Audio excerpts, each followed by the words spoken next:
Good morning, happy homesteaders. Star Baby Homestead here. The doggos and I are outside. It's the beginning of June. I think it's the first week. I think it's the third or the fourth today. And I decided today would be a great day to do a garden tour. It finally stopped raining. So before it gets too hot, let's go see what we've got going on in the garden.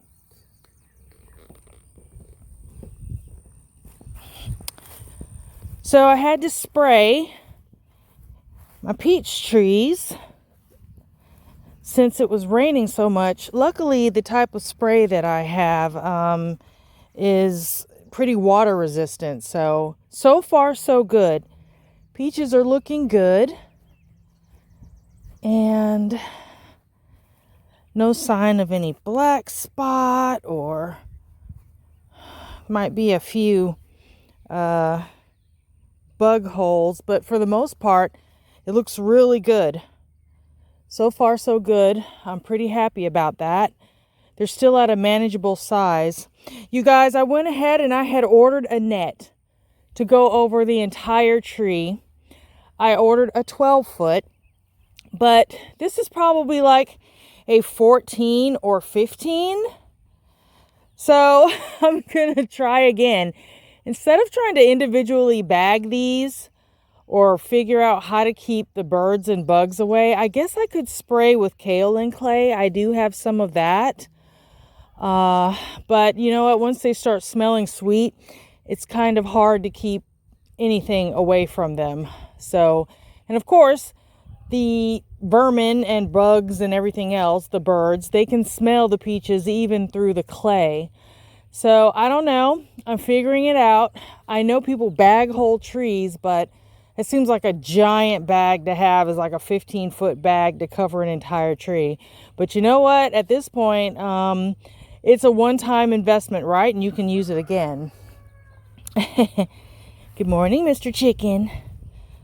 All right, here is the garden. I think it is looking lovely. It's nice and warm. So this is my lettuce bed. I guess we'll start here. So you know I usually have lettuce right here. So I did re-sow the lettuce that I pulled, and they're all over here in this section. In the middle, I've sown some beets, and over here some carrots. The radishes aren't doing so good. Really, once it gets hot, radishes just they don't like it all that much. You probably could buy some heat resistant varieties, but we went up from like, I don't know, it went from like 50 to like 85 and it's been raining and hot. So they've done these weird things that you can see here, which I guess is kind of like bolting, but I mean, there's no, there may be a root in there. I'm just kind of leaving them. I see a couple of radishes, but for the most part, they're putting out greens and not much else. They may still do something, but yeah, when it gets hot, it's usually like a no-go for radishes. So, which is funny because a lot of the things that you want to eat in a salad, right? The lettuce, the cucumbers, the radishes, some of them are just not going to be available at the same time. So, oh well, what do you do? Over here, I have planted in the shade of these celeriac. I've got some dragon beans. Now, if you remember, I planted those last year. They're the real pretty purple swirly kind. When you cook them, they do not stay that color, FYI. They only look good on the plants. But I decided to throw some in here because I had some extra seeds, and I kind of like using up seeds. They weren't like the best beans. We weren't terribly excited about them. They are delicious, but we like a plain old green bean. Hubby wasn't too just thrilled with them. So I said, well, you know what? I'll grow them just to maybe have a medley. Just throw them in there with some green beans or for something different. Celeriac is looking good, people. I'm excited. There's one in the refrigerator that I haven't gotten to yet. But these are looking really good. I think I got these from Annie Seeds. I had ordered some before and did not have great results. Let me come over here. So if you look here, these are carrot seedlings, which I'm going to need to thin out. But yeah, the celeriac is looking really good and they're bulbing up nicely. They grow, they have a long growing season, and you want these roots to get nice and thick. But if you watched my video on how to make celery salt out of these leaves, wasting nothing. You can take these leaves and you can dry them, pound them with salt, and just make your own celery salt or any kind of seasoning blend. Over here, all right, so these are the potatoes. I'm going to be doing a video really soon on harvesting these potatoes. It's been raining so much, and I did not want to harvest any potatoes in the rain. They've died back so much, and there were ants in here, so I had to take care of the ants. So I think today may be the day. I don't know. Let's dig around in here. Let's see. How are we looking? See, that's really moist. I'm not sure if there's going to be any on this side. Let's see if the ants come out. Okay, yeah, I think they're all bye-bye. But so far so good. I don't see any that have broken the surface. Most of them are on this side, as you can see. See, potato. But I kind of want these to dry out a little bit more before, you know, I start digging around. So, all right. Let's put some straw back over those guys. Right next to them, I've got, oh my goodness, I think they're early wonder, or some kind of wonder bush bean. They're pretty big. I didn't expect them to take up that much space. And as you can see, yes, I have a crazy weed problem right now. It's a bunch of grass. I'm going to go in here with a weed whacker and clean up this garden. And then I'm going to have to lay out some more plastic because this plastic has kind of run its course. Luckily, underneath here, it's just dirt. A lot of the grass has been killed. But I didn't get the, in between the crack of the bed. So that's something to think about when you're laying plastic down. In between the crack and the bed, and I've done this before, is when you lay the bed down, if you're going to use a cardboard method, you want it to extend beyond the bed. And I think either it deteriorated or I just did not properly put cardboard in to avoid this weed problem. But it could be too that I did do that. And there's just a gap in between the plastic and the bed. Now you could kind of cram some plastic, just the edge of it underneath there when you're laying the bed out. And to keep, a nice seam so that you don't get these weeds coming out the sides.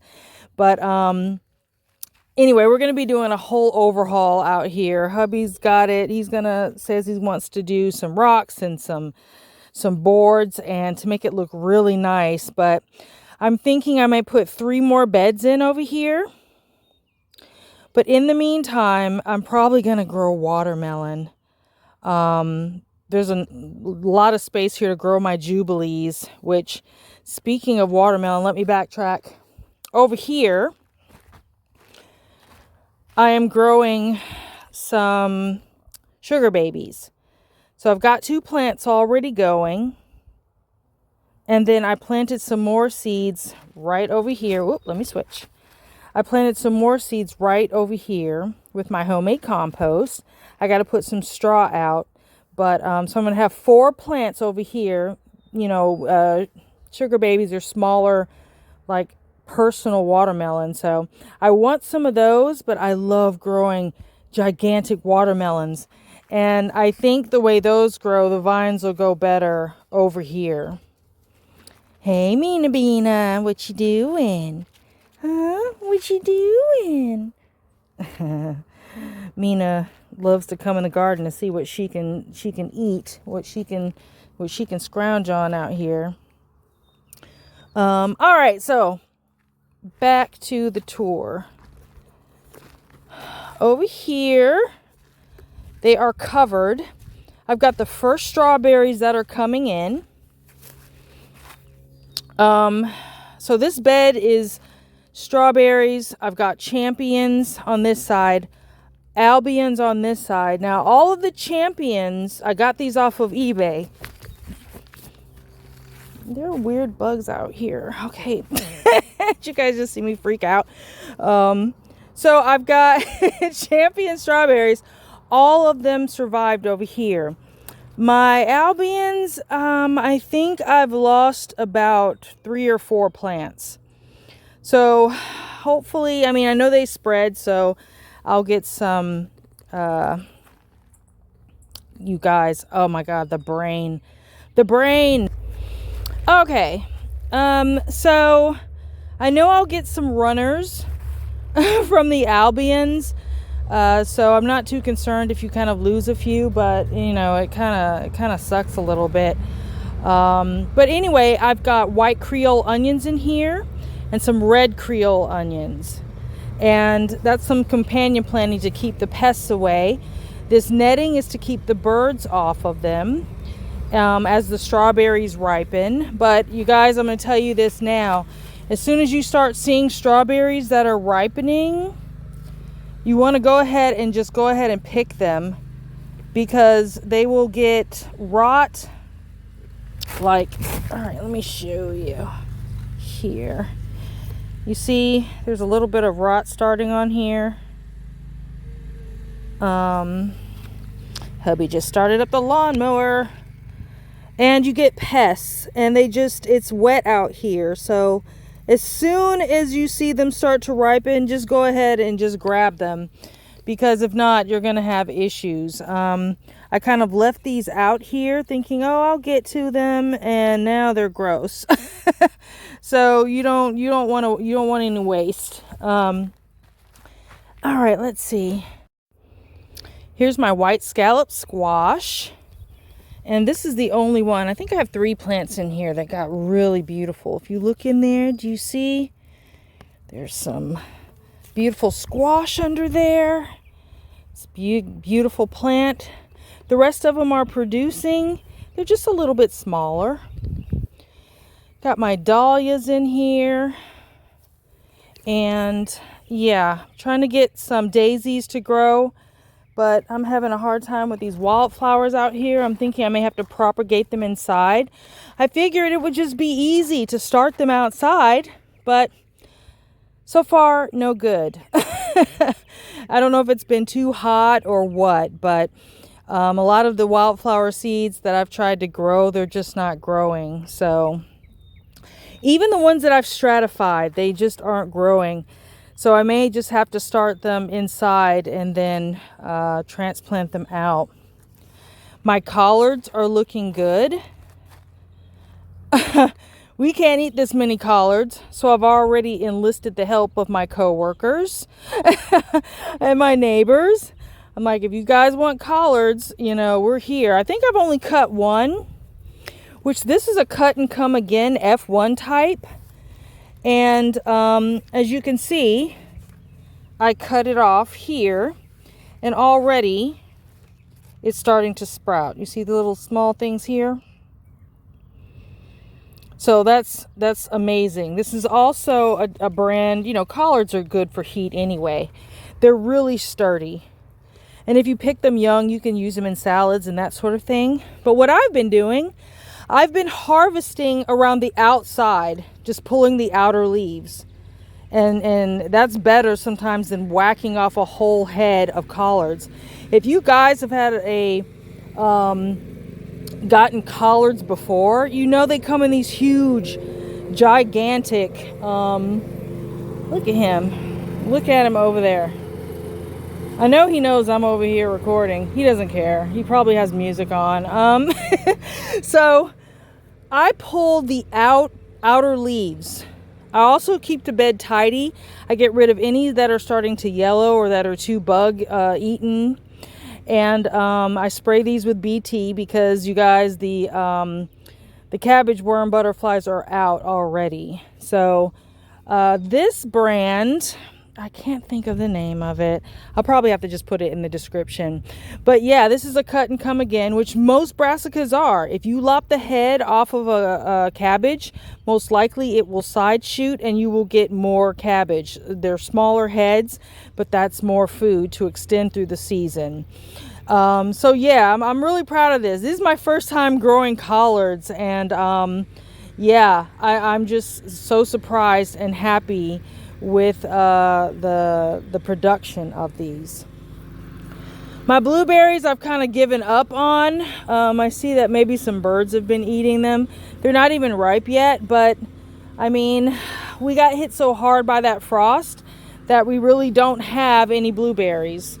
There's just a few on there. It's barely enough to there's no jam being made. There's none to freeze really.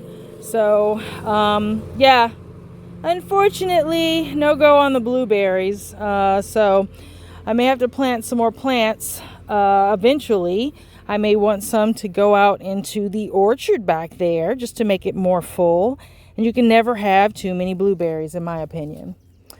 So over here, this is my arugula that is blooming again. I keep lopping the heads off, but it's still blooming. The arugula is still, they're huge. I didn't know these were going to turn into bushes. I thought they were going to just be a small, tidy little plant, and these are arugula bushes. Way too big for this bed, I think. I could have planted these along the outside of the fence here. If I had known I was going to get arugula bushes. So, yeah. Delicious, though. I love arugula. I don't think you can ever have too much of it. I like it whether it's mild or spicy. And, yeah, the aphids kind of love it. I haven't seen any so far. It hasn't been infested with aphids. Just one or two here or there, but a nice spray of water kind of takes care of them. Here are our beets. Move some of this grass out of the way, you guys. This crabgrass is the bane of my existence. That and aphids. I can't stand it. All right, let's look down in here. Okay, there are my beets.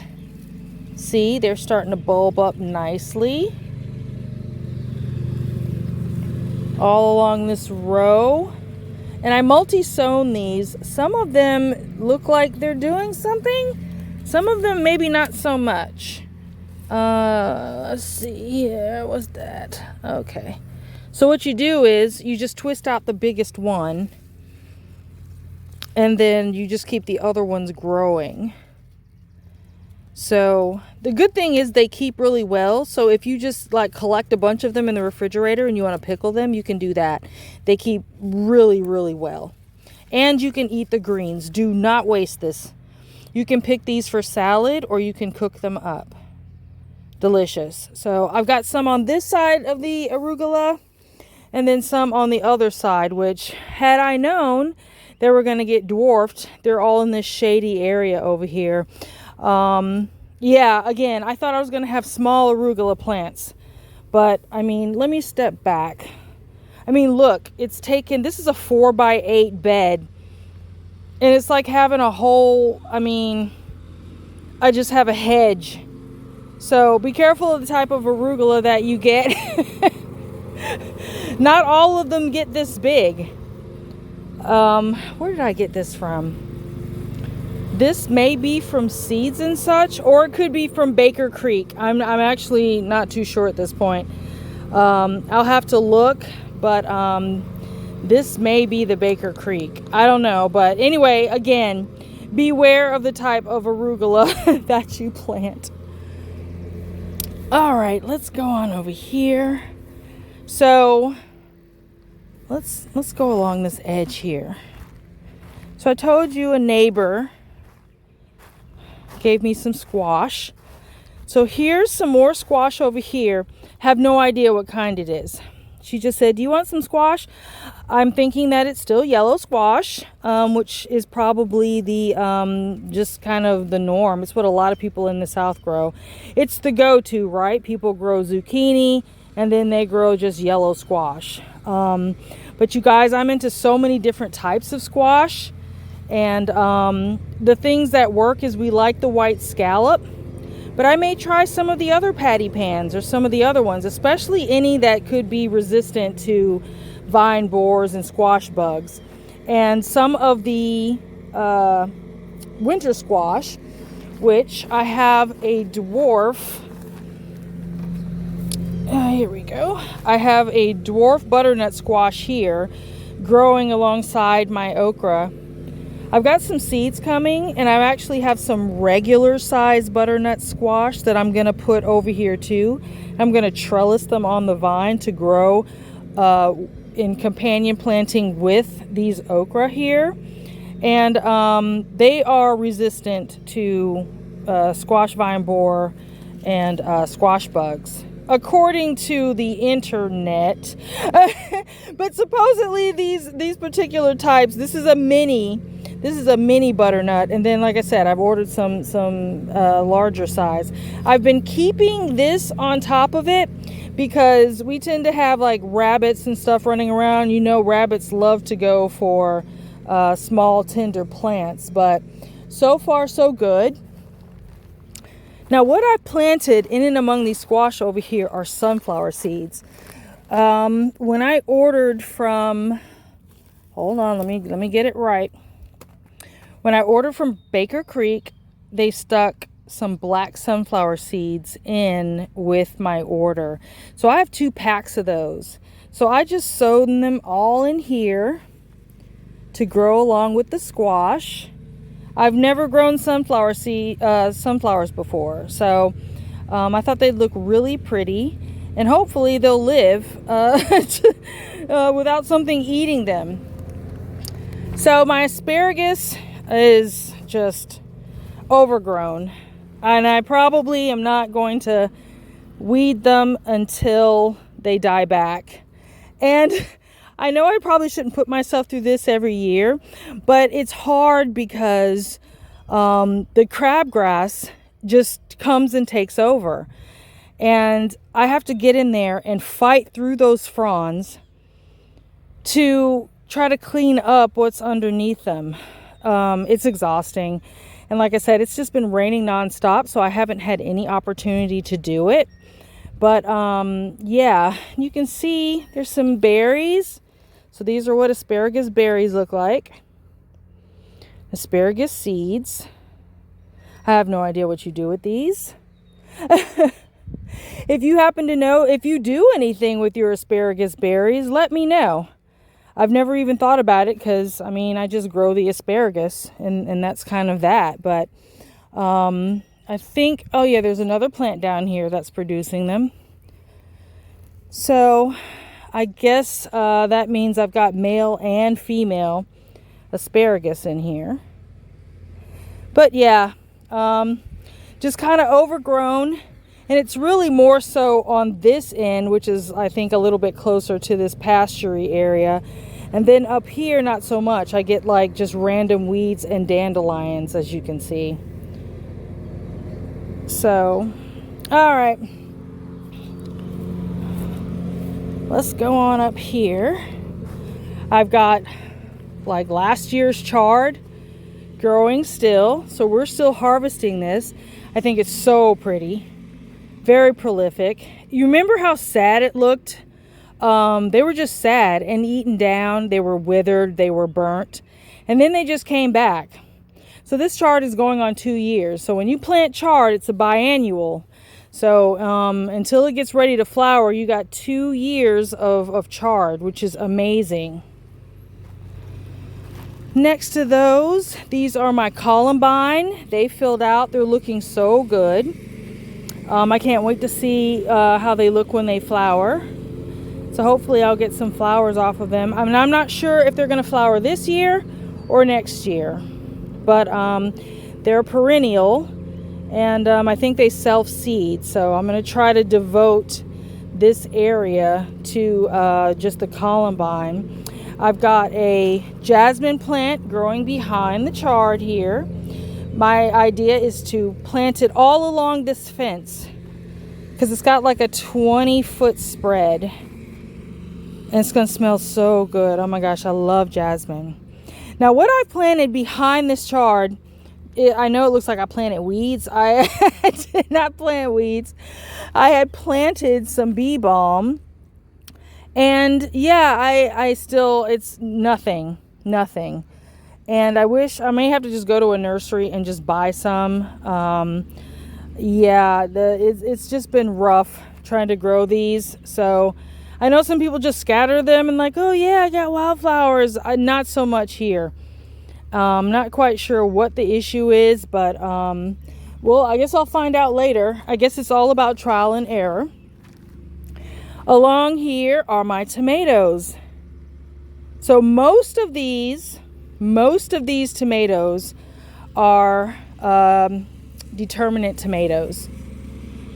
There's a few I think that are indeterminate that I stuck in here because I guess some got eaten by, I think this here is a green giant.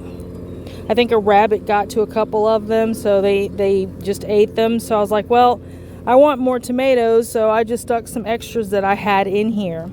But for the most part, I've got some tomatoes already growing. You can see down in here. Let's see, got some, hope you guys can see. It's kind of bright out here, but I'm trying to get out here before it gets roasting. And it's getting close. So there's some tomatoes. And I'm not pruning any of these because I want as many tomatoes as possible. So I'm just making sure that they, you know, kind of stay in their cages. If I see something that needs to be pruned, I'm just careful, very careful about how I'm pruning them. Luckily, they have enough airflow. These over here, this is Chef's Choice Yellow.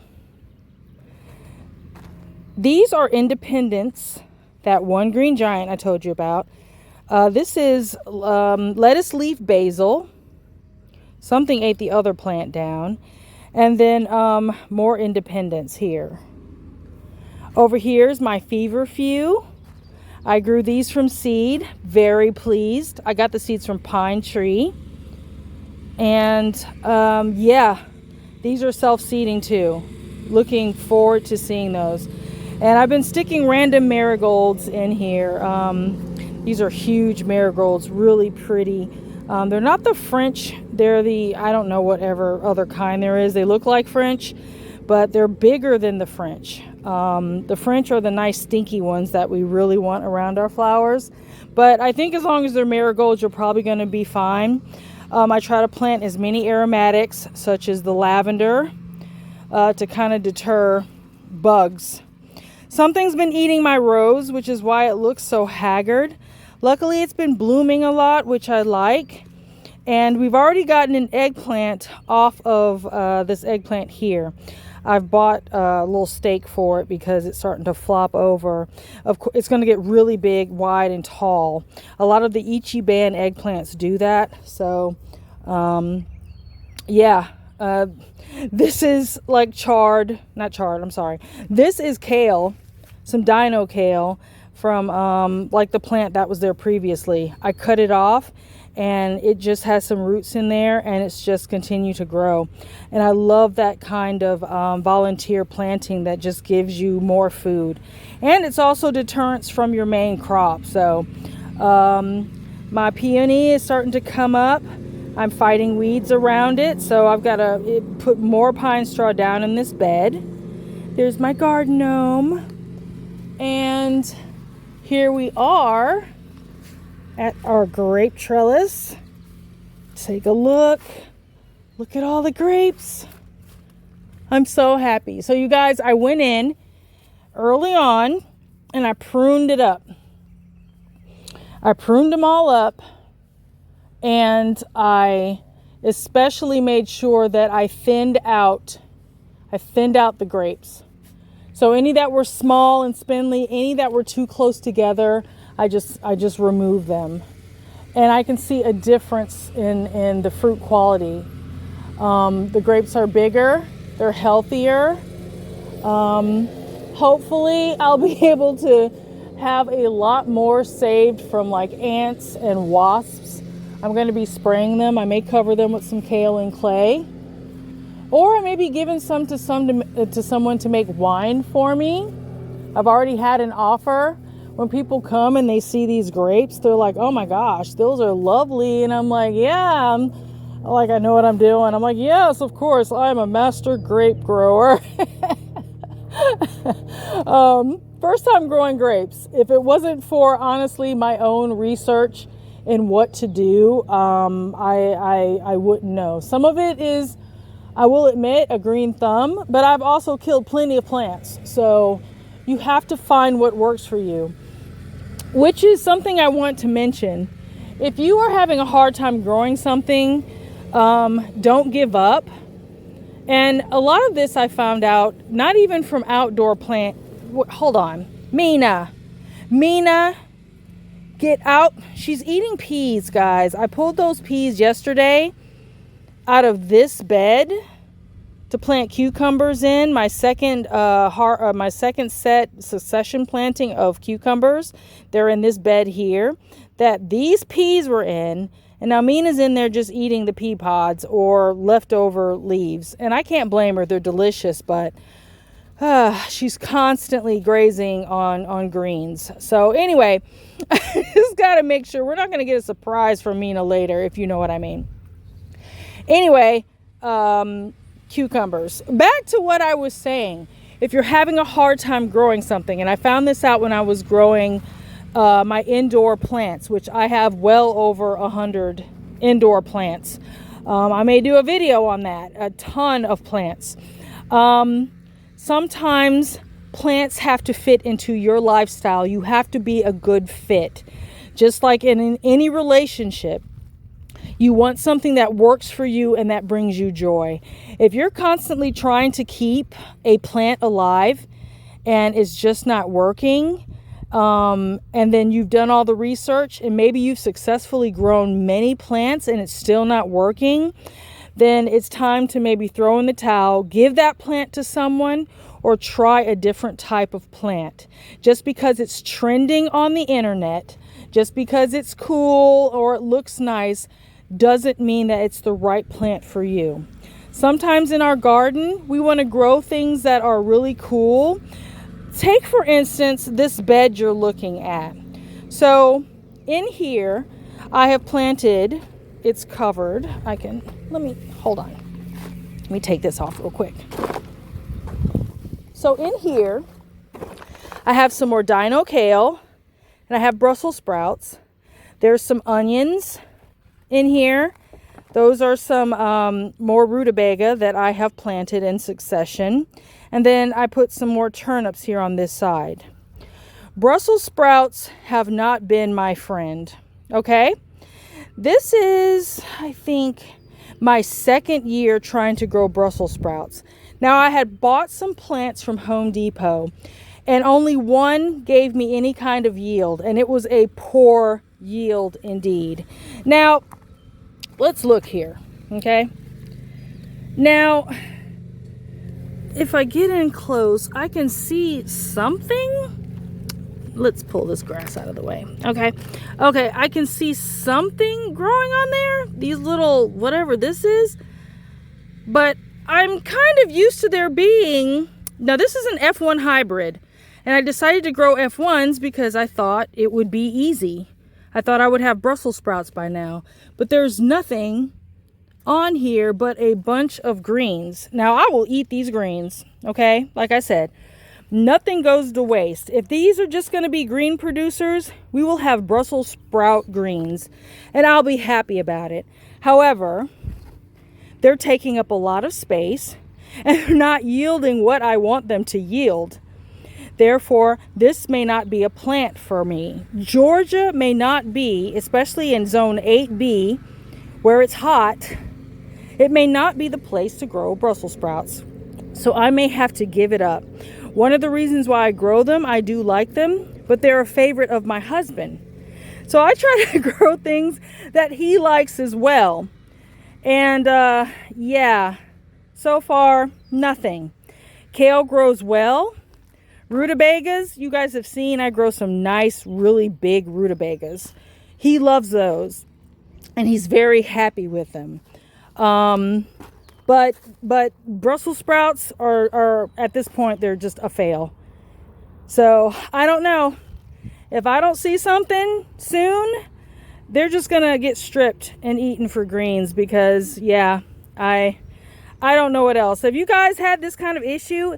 If you live in Georgia, okay, if you live in Georgia around zone 8A and B, and you have successfully grown Brussels sprouts, please let me know what type you have used and any tips. Because if it's just me, okay, I'm gonna stop it, because there's no point. If it's just Georgia and it's just not gonna work, yeah, it could just be me. So anyway, I'll be interested to know what you have to say. So here's our trellis, and here are tomatoes. These are all indeterminates. We have Big Beef, we have Better Boy, we have Mushroom Basket, we have Amish Paste, and we have Green Giants. And I'm using the string and clip method with these. I have not over pruned them. I just, just don't want to do that. Here's an Amish Paste tomato. And then over here are, you know what? Maybe it's Better Boy. I knew I grew some Better Boy. Where's the little stake that I had in here? Because you guys trying to remember what is in here. Anyway, here's some growing. There's some right here. I've got a mutant one growing. They grew together right here. So, and interdispersed in here, I planted them right down the row. So you see these little plants down here that are not weeds. Those are some right here. Those are Thai basil. And I've got some more growing. So I've got to get in here and clip up these guys some more, because they're starting to get tall. But yeah, they're starting to produce. Very, very happy. So far, there's no signs of pests. Even though it's been raining, of course, tomatoes love rain.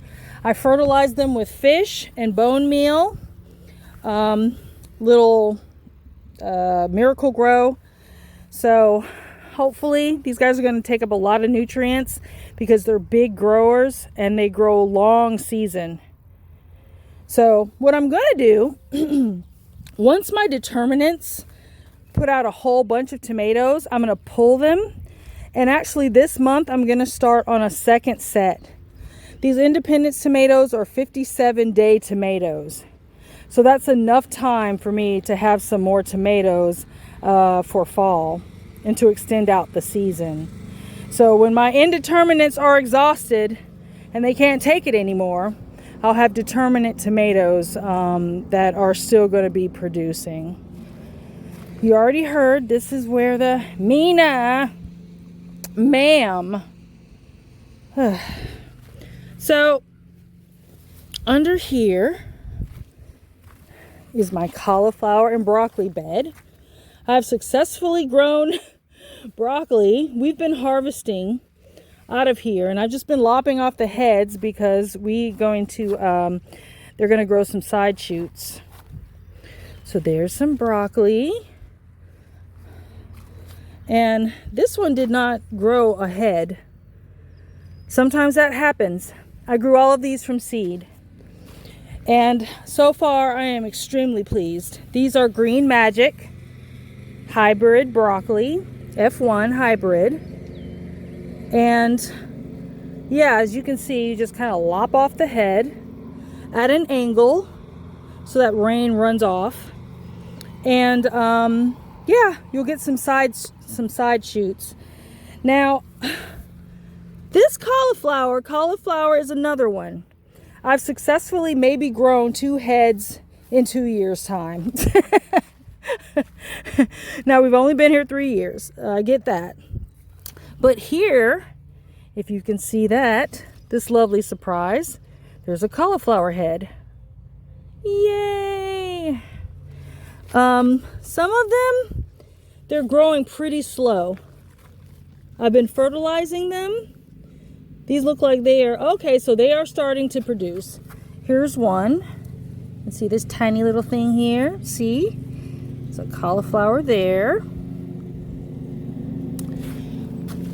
So I'm covering them with green cloth because of our 80-something degree days. Broccoli, I think this is a snowball variety, which is also F1.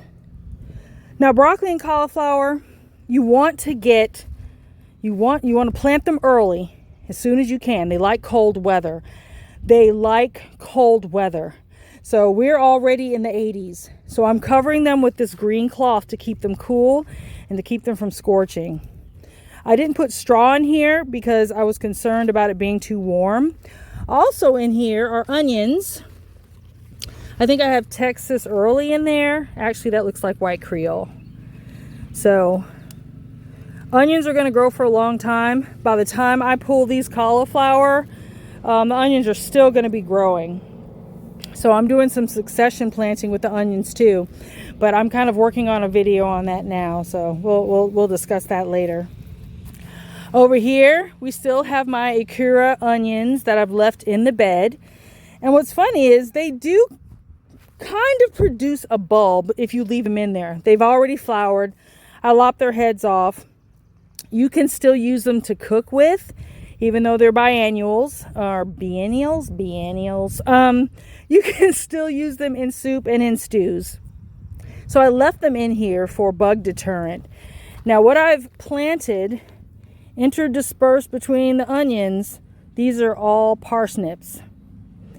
Now I realize that these parsnips are going to go down because of how shallow this bed is. It's not, I don't have it full as some of my other ones.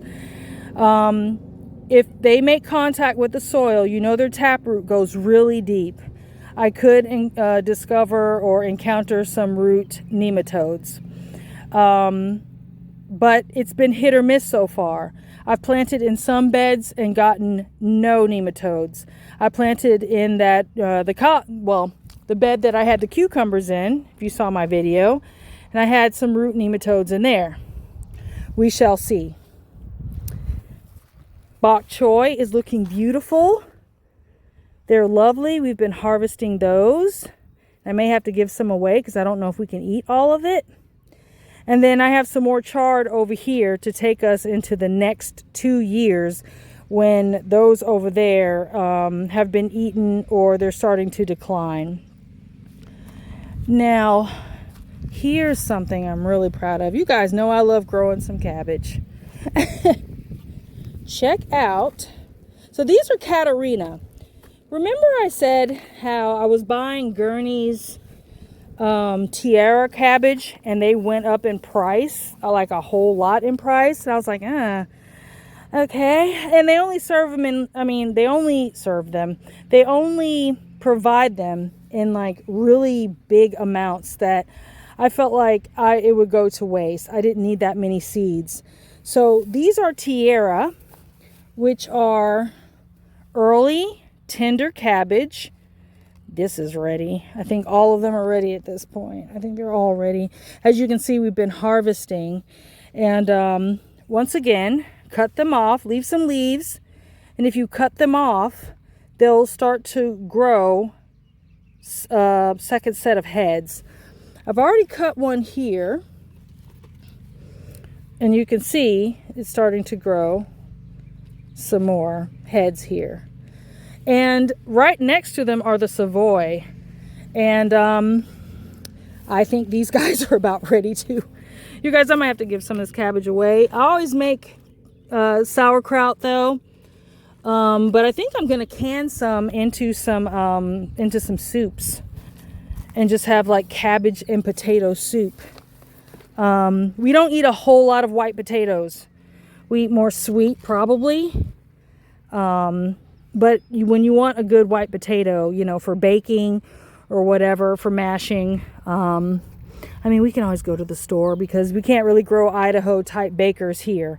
Really, Yukon Golds, tender skin potatoes are all we can really grow. And because we live in Georgia, where are we going to store it? Where? We don't, it has to be a refrigerator, which who has time to put pounds and pounds of of potatoes in the refrigerator? We're not set up for all of that. It's just two of us.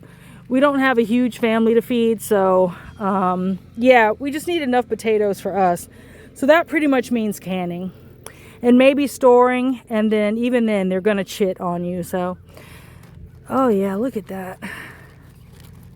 It's almost ready. I like to wait till they're as hard as a rock before I pull them out. But there's the cabbage. I'm so happy, guys. So yeah, Katarina for the win. I got these from Seeds and Such. I think they're out of Augusta, Georgia.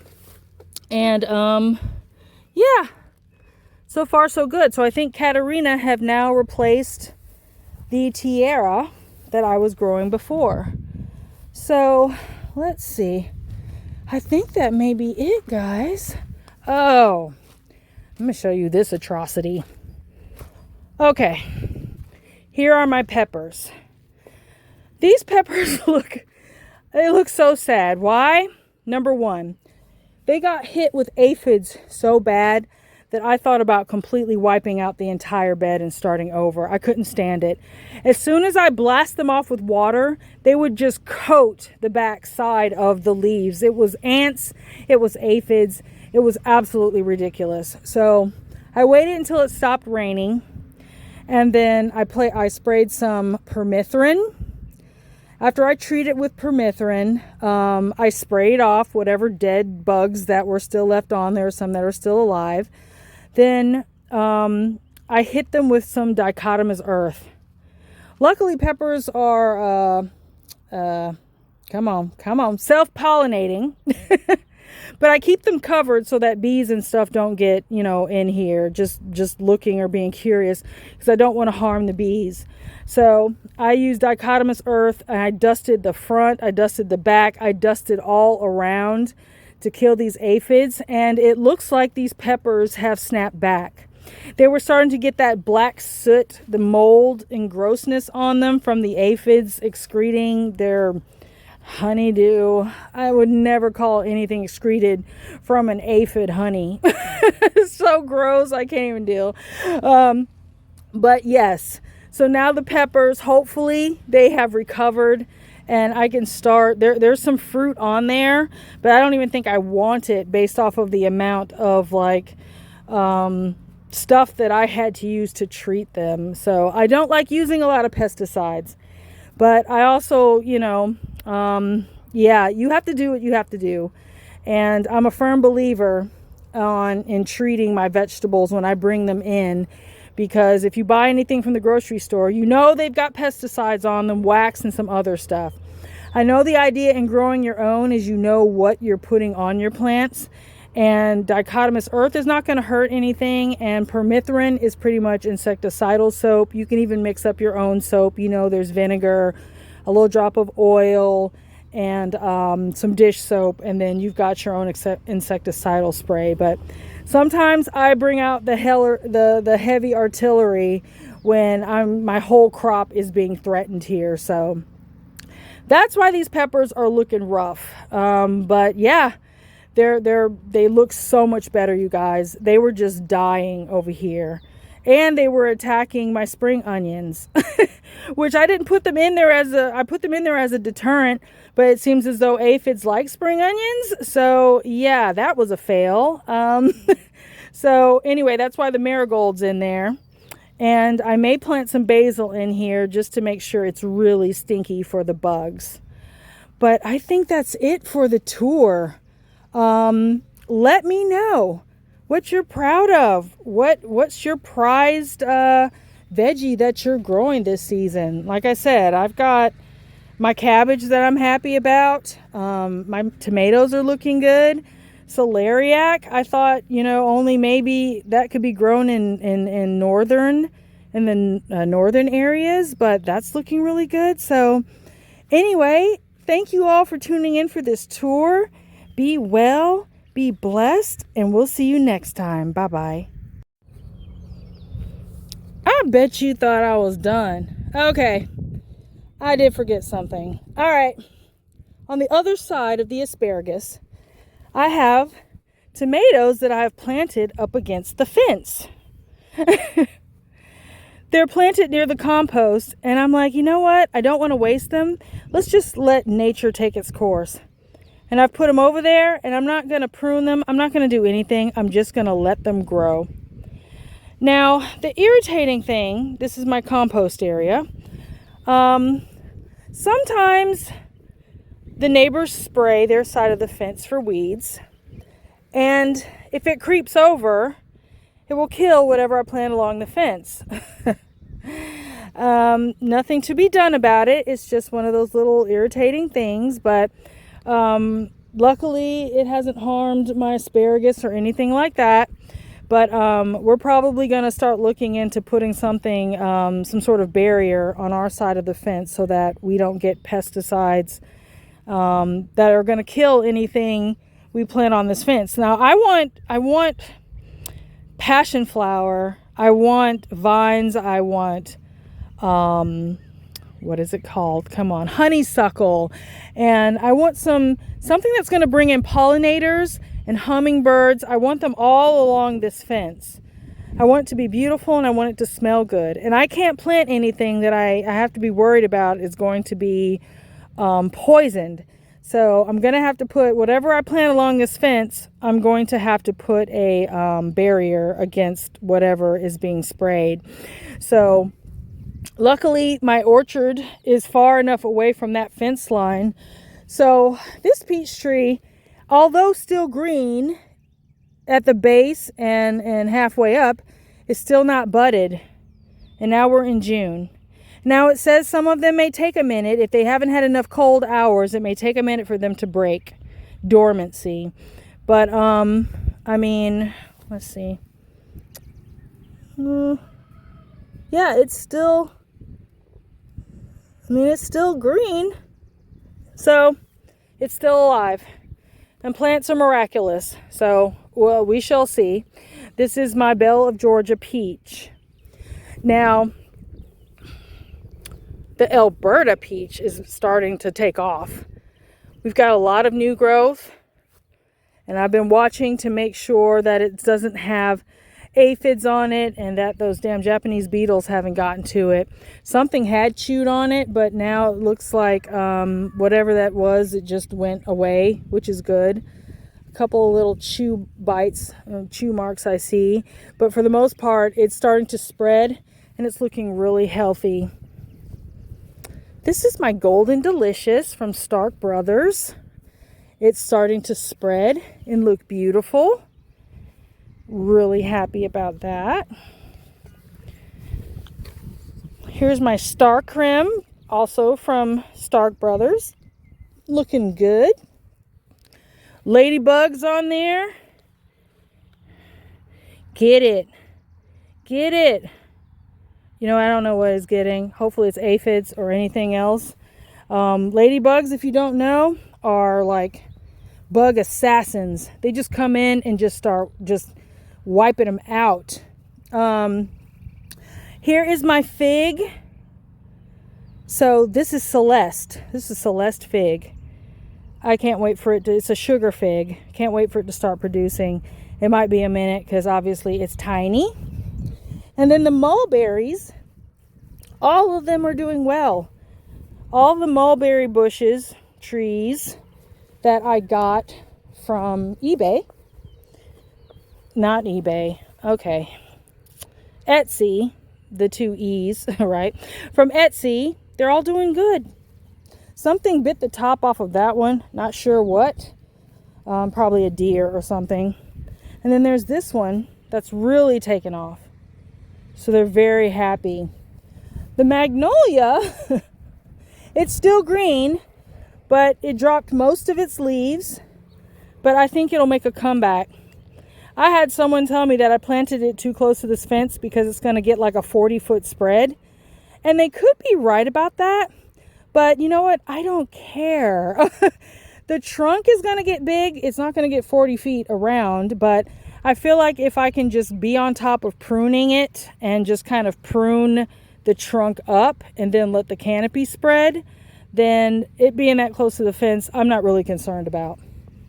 Trees are planted close to fences all the time, and they just do whatever they need to do.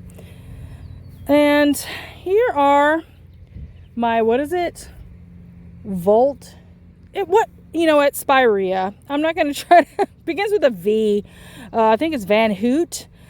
Spirea plants. And they're still doing well. So I'm looking forward to them really taking off and bringing me some beautiful cascading flowers. Okay, now that's actually it. That is the end of our tour. Thank you all for hanging out. It is a lovely day today. Not a cloud in the sky for once. So I might be harvesting, but it looks like I'm going to be ending up putting out some straw and cleaning up the garden. Be well, be blessed, and we'll catch you next time. Bye-bye. Cassie, you're being such a good girl. Mina's been eating up everything. Haven't you, Mina? She didn't want to wait to get fed. She just started eating. Hey, pretty baby.